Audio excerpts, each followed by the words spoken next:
Supreme court के बाहर media से बात करते हुए पाकिस्तान तहरीक इंसाफ के रहनुमा फवाद चौधरी का कहना था कि समाअत के दौरान फाजिल जज साहिबान ने हुसैन नवाज के वकील से कहा है कि वो ये साबित करें कि उनके मौक्कल ही लंदन फ्लैट्स के बेनिफिशियल ऑनर हैं।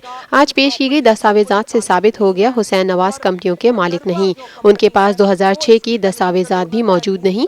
कतरी खत की कहानी दियोमलाई दास्तानें हैं। अदालत में मज़हिका खेज दलाइल पेश किए जा रहे हैं, लेकिन 10 दिन में दूध का दूध और पानी का पानी हो जाएगा। पाकिस्तान तहरीक इंसाफ के रहनुमा फवाद चौधरी का कहना था कि इमरान खान की 1983 से मनी ट्रेल हमने दी। ये किसको इम्प्लाई करते हैं ये आपकी अपनी मर्जी है। जो मनरवा कंपनी है उसकी जो मालिक हैं वो मरियम नवाज शरीफ साहिबा है। और आज एक और अहम तरीन क्लेम जिससे पीछे हट गए आज हमारे दोस्त सलमान अकरम राजा साहब, वो ये था, आपने देखा है कि थ्रू आउट आज 82वीं पेशी है, थ्रू आउट ये कहा गया कि मरियम नवाज शरीफ साहिबा ट्रस्टी हैं हुसैन नवाज की।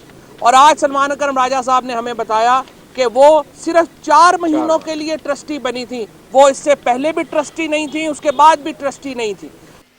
जबकि नून लीग बहानेबाजी से काम ले रही है। वजीर आजम के बेटों के वकील भी अपने दावे से पीछे हट गए। सलमान अकरम राजा ने बताया कि मरियम नवाज सिर्फ 4 माह ट्रस्टी रहीं, जबकि वजीर आजम का मौक़िफ़ और बच्चों का मौक़िफ़ आपस में नहीं मिलता।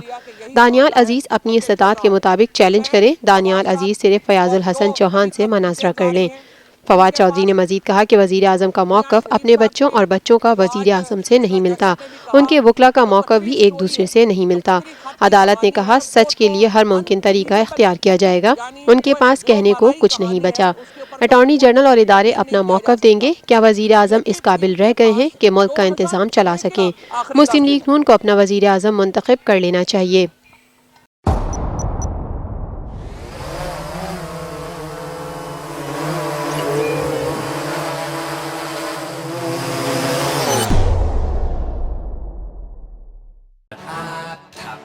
लाइव PSL मैचेस देखिए HD में tapmat.com पर और डाउनलोड द ऐप।